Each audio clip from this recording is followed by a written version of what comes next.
Welcome back, everybody, for our next edition of Concussion Sub Series. Today, we have another special guest all over from Australia, and of course, our Concussion Sub Sanjay Dubey as well. Today's guest, Rick Eyre, who was an editor and producer for Cricinfo between 1995 and 2001. Now it is ESPN Cricinfo. He is a veteran in cricket. He followed and watched cricket for over 45 years. That is a long, long time and tons of experience. And I'm really looking forward for this conversation because it will be content-rich episode for sure. So, Rick, without any delays, over to you. If you can give us a little background about where you're coming from, your Sydney Thunder Association, and love for cricket, that will be fantastic start. Thanks. It's great to be on talking to everyone today. You said 45 years in cricket. I think really this year is more like the 50th anniversary in some ways. Going back 50 years, 70, 71, Ashes series against England is probably my first big memories of following the game. I would have been about 10 or 11 at the time. So some great memories of that summer. It was Greg Chappell's first year in the team. England won the series 2-0, and they had some 5 players at the time. John Snow was the bowler who everyone in Australia learned to hate. There was others like Ray Illingworth was the captain. Jeff Boycott, John Edrich, who passed away recently, scored a stack of runs in that series. And for the Aussies, Dennis Lillee came through, made his first appearances in that summer. It was quite an interesting series to watch. And maybe the other series that really galvanised me as a serious fan was when Pakistan came out 2 years ago, or 2 years later in 72, 73. I mean, they weren't a big ticket item then, but they did play a very thrilling test match at the Sydney Cricket Ground where Australia collapsed late in their game, and I think they set Pakistan about 183 to win. And anyway, Maxie Walker took 6 for 15 and bowled the ball out for about 106 on the last day. And it's quite a dramatic game, that one. So those are probably my 2 earliest episodes that sort of galvanised my interest in cricket. I've never been much of a player myself. I really have to hasten to say that sort of top score of 3, and I can't even remember taking wickets in my time. But yeah, that sort of been my level of action. I've been more interested in the game. And it's sort of watching, and I guess sort of, yeah, it's fascinating. You still remember the scores of the players and the games. It's amazing. It's just amazing. Yes, I think a lot of my interest was really from the sort of statistical side of things, more interested in numbers and stuff, and that sort of helped sort of brought along my sort of nerd-like interest in the sport from that angle. So I think that's how a lot of was it around that time? Was it around that time when Dennis Lillee had that famous aluminium bat episode? Do you have memory of that? That was a little bit later. That was around about 79, 80 that happened. He got involved. He had a deal with a bat manufacturer or aluminium bat manufacturer to sort of try and use this as an alternative to the wooden bat, and there were no rules at the time that actually prevented that from happening. So after sort of giving a few publicity opportunity photo ops in the nets using it, he walked out to Batwood in the test match and made this horrible clunking sound with the bat, and they reckon it was misshaping the ball. So the umpire stepped in and said, "No, you can't do this." And of course, he wanted to keep going, and eventually the umpires had their way. He hurled the bat away, and they brought out a wooden bat, and that was the end of the aluminium bat experiment. And these days they all have to be wooden. Mind you, the wooden bats these days are like big clubs compared to the instruments that they used back in those days. Thanks to Rob Linda too, we were able to watch that video. I think he posted it recently. It was fascinating again. Such great archive. Rob's an absolute treasure with this archive. And I mean, there's a case of someone else that loves the game and just so obsessive and Yeah. been recording everything since he was about 7 or 8 years old. Rob's a fantastic archivist, and we owe a lot to him for doing what the official media bodies have been unable to do. Yeah, that's true. Great. Do you travel much around Australia to watch the games, or you just prefer watching it from home? Not much these days. I go to as much cricket around Sydney as I can, but I don't get into the state that much. So, yeah, so SCG, North Sydney, Spotless Stadium. That's basically my 3 holy shrines of cricket. Awesome. And you're wearing Sydney Thunder hat, so I'm thinking, I'm thinking that you are a proponent of T20 cricket. What's your view before we jump into BBL versus IPL? Firstly, your thoughts on T20 cricket. I was a bit of a convert along the way. It took a while. I think watching how the game's evolved over the years, you could see sort of through the 90s and early 2000s, a lot of promoters trying to come up with their quick versions of the game that they could sort of cash in on. The things like Cricket Max was one in New Zealand that Martin Crowe got involved in. There was one that Greg Chappell was promoting called Super 8s. And I think they actually took that game to Malaysia to play games during the Australian off season, and that was an interesting variant as well. But I mean, eventually when they came up with T20, which has the advantage of just being a normal limited over game of cricket scaled down, that was the one that took off, and so a bit more logical. I guess as someone who has a more traditional sort of view on the game, skewed towards Test cricket, which is what I grew up with, sort of a little bit more sceptical about it. When I watched New South Wales play in the old state-based Big Bash Trophy in the mid-2000s, and when they changed it to the Big Bash League with the 8 clubs, I thought, why are we getting rid of the states? I'd rather be out there supporting my state. And I sort of spent the first year of the Big Bash going, what's going on here? But eventually I decided, well, the best way to get an interest and to become involved is to actually support the club. Being based in Sydney really meant either the Sixers or the Thunder, and I chose the Thunder and become quite a supporter of them. I've been to all their home games for the last 7 or 8 years and seen them take 1 title. And they're doing pretty well this year as well. So currently in 2nd place to the Sixers, and had some rather quite spectacular performances in the last couple of games. Broken their I scored 2 games in a row. So another promising season. And they split off the women's franchise as well, and the women's team has won their WBBL this year. So maybe we can make it a double.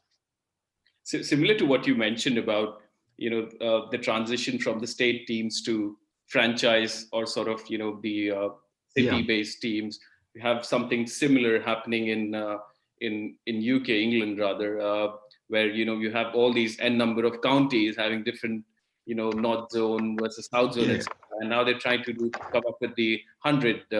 So people are there's a lot of skepticism about what will happen, but I think eventually if the quality of cricket is great, people will probably get hooked onto it, I guess.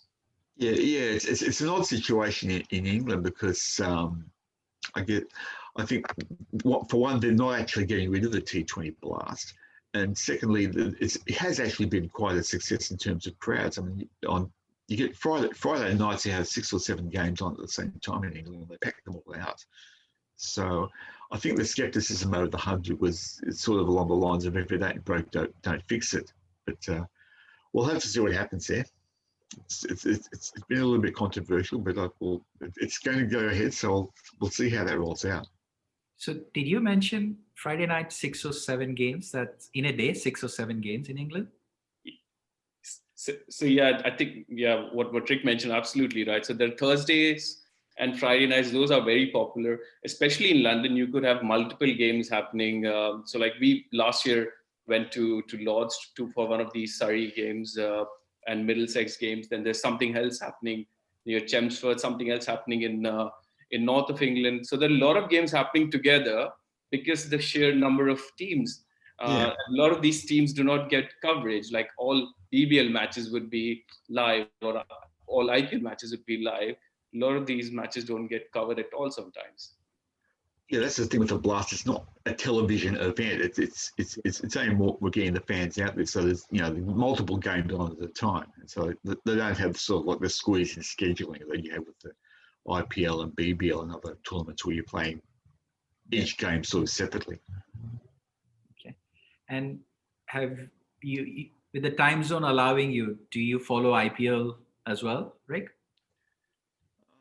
Not as much as I'd like. Most IPL games start at 1 a.m. here and finish at 5, but they do have, when they have double headers like the early games on weekends, you get to sit, that they generally start around about 9 o'clock in Sydney. So I often get to watch those. The only downside of those is some of the games drag on for 3 or 4 hours and sort of waiting through a strategic timeout thing. Hurry up, I want to go to bed. That sort of thing. But yeah, I've see a bit of IPL, not anywhere as much as I like. I'm generally sort of up in the morning, sort of catching the highlights package on the IPL website.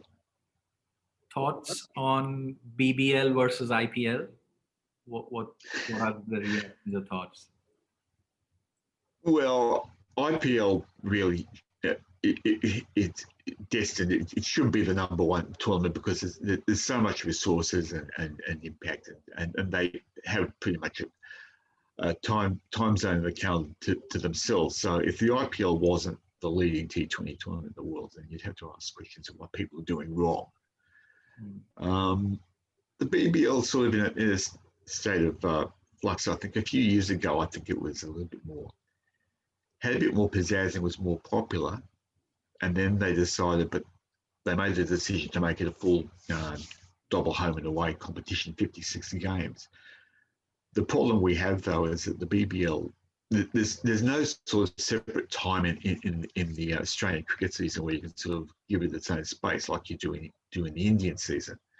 And so it's always up against test matches, so that you have the leading Australian players aren't available, and also at the same time as other leagues around the world, even the Bangladesh Premier League, for example, which last year was attracting all the West Indian players. None of them came to Australia. That I think was more of a money type situation. This year we've had more West Indian players simply because COVID has limited the travel of players from one country to another. Quite ironic, Rick, I would imagine, because you have the likes of David Warner not playing BBL for probably, I don't know, a few years, whereas they are the number one, number two, run getters in IPL. So yeah, creating a window is a big issue for all leagues around the world, I think.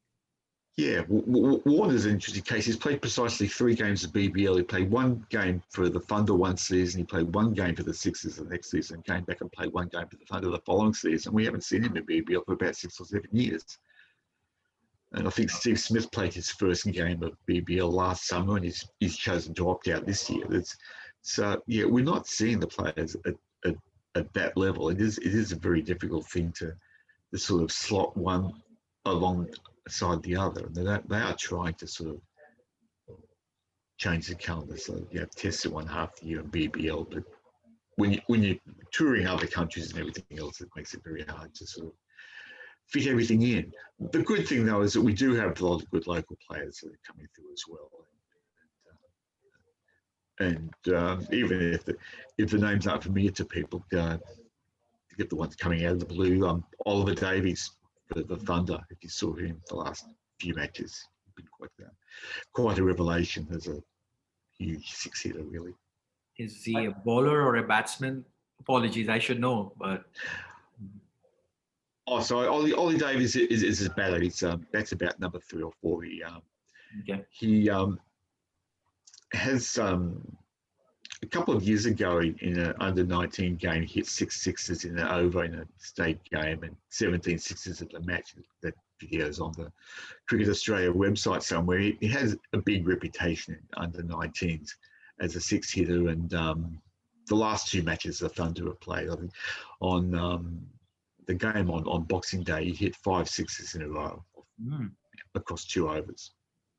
Wow. So he's quite an exciting young prospect. And he has a West Indian parent, so Brian Lara, who's been on the Big Bash comedy teams, he was going to try and poach it for the West Indies. Interesting. Well, Look up what his do you think? What do you think, Rick, of the these changes to the BBL, this power play and this substitute? I haven't followed the games live very closely to see whether it's actually making an effect into the games. But the split in power play, and have you made any sense of it? Is it impacting any games? I think what they've done with the power play is good. They've sort of given some different tactics to the batting, and by splitting up the power play, just giving them a couple of overs late in the innings. I think that's one that will stay. The bash boost of giving a bonus point after 10 overs. Again, that's sort of created some strange tactics as well, where you can sort of try going for runs at the 10 over mark, but then falls away after that. I think that will stay because it's not doing badly enough. The interesting thing about that is probably cost, because the Thunder dropped the bash boost in one game, it'll probably cost them an equal cost them first place with the Sixers. The substitution of the X factor, I think, is a bit of a bizarre. Mainly because teams are picking their best 11s, and so why are you going to bring your 12th and 13th man on? I think there was one case I saw the other night where the Melbourne Stars actually they pulled off one of their bowlers after one over, and they brought Ben Dunk on, who's a big hitter.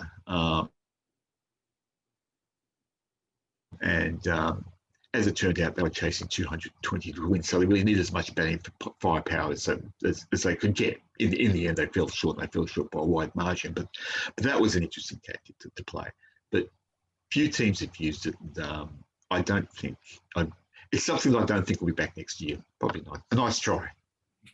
Sounds very similar to what we had in the ODIs. I think it was early 2000s or mid 2000s where we had that substitute, and then after a point the captains decided to have like a gentleman's handshake and not make that use of any substitute at all, and then it phased away automatically. So probably a gimmick which get lost maybe next year. I like the way we saw it in the Australian.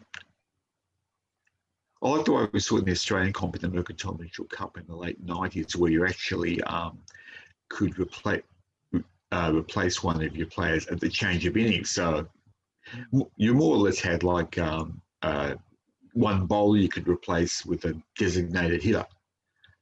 I think where it's been done in a consistent fashion like that, it could possibly work, but just having like a super sub. I think what the ICC did in the mid-2000s, you had situations where bowlers were sort of having their 10 overs and then walking off the field, that type of thing. And I don't think that went down quite so well. So maybe if they go back to that designated hitter type thing of just changing the change of innings. But the X factor is anything but, I'm afraid. Or just simply pull over a concussion sub like Virat Kohli and Ravi Shastri did, right? Ravindra Jadeja and Yuzvendra. Brilliant. Cool. This is fascinating. There's always that. Yeah. Rick, so I mean, coming back to the best format of the game, Test cricket, have you seen like massive changes in terms of quality from the start of 70s, 80s to now? Look, I think one-day cricket and T20 have actually lifted the standard of Test cricket. I think it really was in the doldrums. If you go back to 80s or 90s, it was going nowhere. I think that you had lots of draws, slow pitches, slow scoring. It was easy to follow the team when you were winning, and painful when they weren't. And of course, if you're going 5 days without a result or whatever, then it was even more painful. I mean, going back 30 years, Ashes of 1991, I can barely think of anything memorable about that series at all, as an example. But I think the scoring, there's more emphasis on run rates, especially in the fourth, when there's a fourth innings, than there's ever been. Go back far enough in time, the 80s or even earlier, no one even recorded balls faced as being a statistic on scorecards. I mean, if you have a look at Sachin Tendulkar's test career statistics, it doesn't tell you balls faced, because back in the late 80s, early 90s, no one was recording them. So you don't have an accurate figure on Tendulkar's strike rate because of that. So yeah, the emphasis on actual run rates and tactical quick scoring, like to get declarations and stuff on the third and fourth day, is something it's there. Fielding standards are so much greater. And I think the one thing that I'm still waiting to see whether it does make an impact on tests is the way that wrist spin bowling has evolved in T20. I think in the past, very few wrist spin bowlers were actually making a mark in Test cricket unless you were really, really good at it, like Shane Warne, for example. Mostly they were just sort of as stock bowlers, to sort of wear the batsman out and you bowl 5 stock balls and the batsman just smash it for 6. But of course, in T20, wrist spin has an entirely different focus. And I think, we're still waiting to see whether that will filter back to the Test scene. Yeah. No wonder Rashid Khan is so popular across the globe, right? One, he's a champion bowler, and two, he's a wrist spinner, and clearly quality wrist spin will yield the results. He's proven time and again. That's the one thing with T20. You've got 24 balls in which to do your thing. And so with the wrist spinner, there's the opportunity to do all your stuff, use your varieties, actually use them to sort of goal the batsman out. And I think, watching good wrist spin bowlers is one of the most fascinating things I enjoy in T20. Yeah, it is. Really. Another thing, Rick, fascinating insights on Test cricket and how it's evolved, etc. On the one-day cricket aspect, growing up in the 90s, the most favorite one-day series used to be those Benson and Hedges and all those triangular series, which have stopped completely in the past few years. Is that just because of the commercial aspect, or why? Because it made a lot of sense for different teams to compete, and used to be one of my favorite things as a kid growing up, to watch multiple teams. I think from an Australian perspective, it did become a little bit tired as a format after a while. And I think also as international schedules have become busier, I think it's becoming more and more difficult to get all the teams together in the one place at the one time. So, I mean, and there's also this strange thing that the TV broadcasters didn't like putting the neutral teams on TV. You always want to have Australia versus another team. They weren't particularly interested in the neutral games, even though I think that they've produced some of the most memorable ones over the years. So I think as a format, as a series, it just sort of tired itself out after a while. It's a bit of a shame. I think, ODI is really struggling for acceptance now. And in Australia, it's sort of become the third most popular format. I guess it's becoming that way all over the world anyway. I agree. I think T20 and Test cricket seems to be everyone's favorite. Either you're watching or following. ODI, especially the bilateral ones, seem a bit meaningless unless it's World Cup, knockouts. Everything seems to be just going through the motions. I think that's basically the future of ODI cricket, if it has one. It all has to have a tie to the pathways for the World Cup. Otherwise, there's no reason for being. It's more cost effective to run T20 internationals, I don't think that. I think without the World Cup, I don't think that ODIs have much of a future. The only argument, I guess, is it sort of like acts as a bridge between 20 over cricket and 5-day cricket in some way. But even that, I don't think is so much of an issue anymore. Good segue into World Test Championship topic now. Pakistan almost pulled off yesterday with New Zealand. It would have been a fantastic win, Rick. It was great to watch yesterday. I mean, they were always behind in that test, but apart from the very first hour on the first day. But it was a great fight back by them yesterday when they had like I think it was about 300 runs to score and 6 wickets in hand at the start of the day. And it was really looking good when and Rizwan were there together all the day. I mean, in the end, they couldn't quite make it. The whole match finished, I think, about after 6:30 in fading light of the 5th day, and that's about as good a climax as you want to see to a test match, I suppose. But yeah, it was a great fight back by Pakistan. New Zealand have become almost unbeatable at home, which is another rather amazing development. So yeah, that was great to watch. I'm not sure that you could explain to the average, to some of the T20 aficionados how 20 or 30 runs in an hour is good cricket, but it's enthralling in its own way.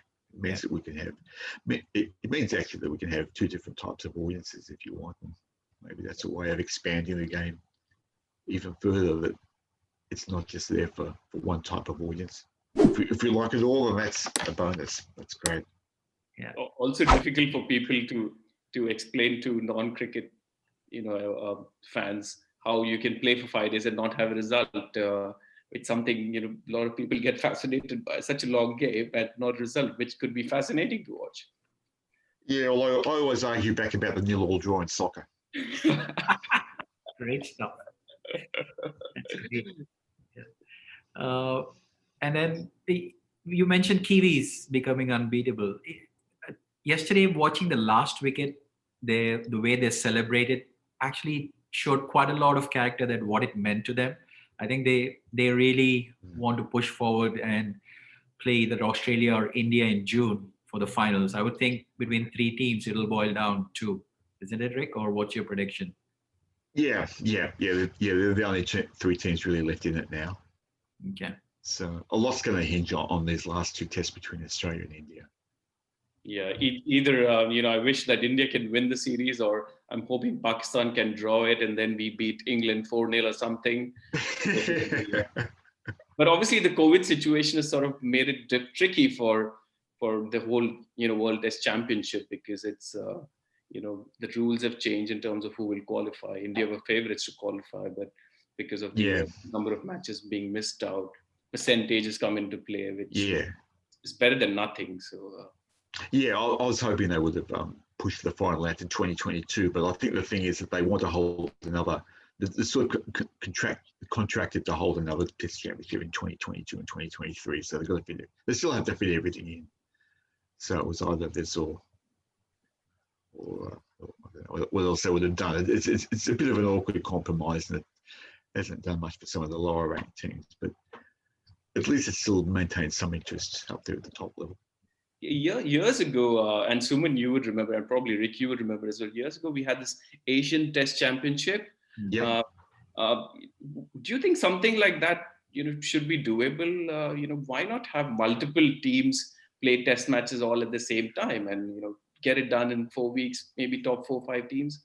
Is that something which you think is an idea worth considering? It's worth considering. I don't know how or where you could do it, and then you'd probably need to sort of try and keep it down to a month or so. I mean, probably the best option would be to sort of take it to England and play it on the county grounds there. If you go back in history, they did that in 1912 and with Australia, England, and South Africa. And most of the games were washed out or badly affected by rain. So there's always those risks, I suppose. But yeah, trying to do it a championship, even with making it the top a shootout of the top 4 teams over a month or something is something that I reckon is worth a thought. But yeah, it'd be worth going with. Okay, India, Australia. So I see that the Aussie newspapers have reacted quite radically for the second test. I saw one of the posts which you had retweeted, Rick, where one of the back pages was full of urgent surgery needed for batting group and things like that. So is it warranted? It's just one test match. I mean, come on, last test match, you guys got us out for 36. So are we being a little harsh on Aussies? Yeah. Aussies don't like losing, do we? Yeah, I think that well, Joe Burns had been pretty much on the chopping block. I think people were sort of a bit wondering a bit how he was remained in the team, and he now has been axed from the squad. So that's one change that will definitely happen. There will be no more than two changes for the third test. I don't think they can possibly read. Davey Warner hopefully will be fit enough to come back. Mm. And I guess they might decide what they're going to do with Travis Head. I think that knowing the sort of conservative nature of the Australian management, I think Head will remain in the team. But we'll probably see Warner partnering. Probably Matthew Wade again, I think. Mm. Will Bukowski is also in the squad. I mean, he's a remarkable talent, but he also has an unfortunate history with concussion. Yeah, including some incidents which are actually away from the cricket field. So I'd really love, much as I'd love to see him in the team as soon as possible, he still has that history. So they might go with it, but I certainly hope Davey Warner is there because we've definitely missed him at the top of the order. Top of the order, Warner and Steve Smith Labuschagne. I think that in itself will get you close to 200 runs if those three click. Minimum. Yeah. Martin's has been doing well. Steve Smith, I just wonder if he's sort of feeling a bit of pressure from being in all the bubbles for so long. From what I've heard and what he's been saying, maybe that's making a difference. I think a lot of them have been in there going from one COVID bubble to another for months, and it's going to affect different people differently. It's just not something that we're able to. Anyone's know in advance how to manage, so it will affect players differently. And Steve Smith is such an intense, individualistic person in terms of his concentration and his style. I don't know what that would do. I mean, he did so damn well in the ODIs before Christmas. So yeah, so maybe he will bounce back. Let's hope he does. On topic of Steve Smith, just sidestepping from the Test series. So after what happened in South Africa, Tim Payne taking the captaincy, would Steve Smith be considered in the near future at some point, or is he completely off the radar now? I don't know. I think it depends on two things. Whether they consider there's another long-term captain waiting to come along. I mean, Tim Payne basically has the captaincy for as long as he wants. He's performing well enough, even at the age of 36, I think he is now. He's still going well with that. It's just a matter of whether there's anyone they want to groom as vice captain. And at the moment, that's not really the case. You've had sort of Josh Hazlewood and was it Head or Wade at one time or another been sharing the vice captaincy. And Hazlewood isn't always a permanent member of the team. It's the captaincy. Well, Pat Cummins is the other one that's been talked about as a captain. But I guess with rotation of fast bowlers, it makes having a fast bowler as captain a bit difficult. So they might go back to Smith. Would really depend whether he's been totally forgiven. My personal belief is that captaincy is sort of like a one strike you're out thing. Once you go, that's it. But others may think differently on that. It really depends, I guess, on whether there's an alternative. If they decide there's no alternative to bring back Steve Smith, they will. But as long as Tim Payne's performing, that's not an issue. Okay, very interesting. Yeah, so just in interest of time, I'm also thinking that we would love to continue, but sadly we do have to look at ending the episode. So what is the prediction for rest of the two Test matches and Aussie series? The start of the series, I predicted 2-1 to Australia, assuming that there'd be a draw problem to rain or something. And at the moment, I'm going to lean that way again. I think we'll stick with the 2-1. India's been interesting without Kohli. Rahane is certainly shown he's an outstanding captain. And if Rohit comes back to the team in the 11 before the end of the series, then that will boost as well. But the one problem India has at the moment is injuries with bowlers. They've shown that they do have the depth, but looks like they've lost Umesh Yadav now for the third test, and they've already lost Mohammad Shami, and of course Ishant Sharma is not there. But they're showing that they've brought enough depth on tour. Certainly Jasper is firing well. So that might depend. If Sydney turns out to be a two-spinners pitch, then that gives you different options. But yeah, I just lean towards Australia taking the series. Yeah. But, India have shown, even after that horror in Adelaide, that they are definitely down and out.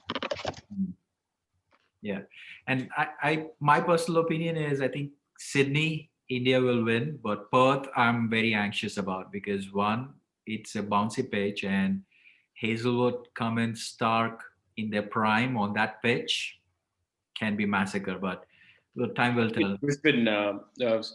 Brisbane? Yeah, there's no match in Perth. Okay, then I think it is definitely trending towards 3-1 India. Let's see. Gabba has a bit of a reputation of being a graveyard for visiting teams. But I'll tell you, there is actually a scenario being floated this morning that Sydney could yet end up with two test matches back to back, and they don't go to Brisbane if the situation gets worse with COVID. So there's still things that can happen there. But yeah, it's not going to be a walkover either way, and I think it's going to be a great series these last two matches. Yeah, absolutely. There's tons of cricket coming up, which is, again, positive thing going into 2021. On that note, Rick, absolute pleasure having you on the show. Thanks for agreeing with us and giving us time to chat. Been very enriching. Thank you very much for giving me the opportunity. We really appreciate it. Sanjay, thank you very much for all your help, and wishing you very best of 2021, Rick. And Happy New Year to you too. And to everyone watching. Yep, everyone watching. And I'm sure next year early again, we will tap into you, Rick, with the series is progressing. I'm sure you'll be back on our show. Thank you very much, everybody. Love it. Bye. Okay, thank you. Bye-bye.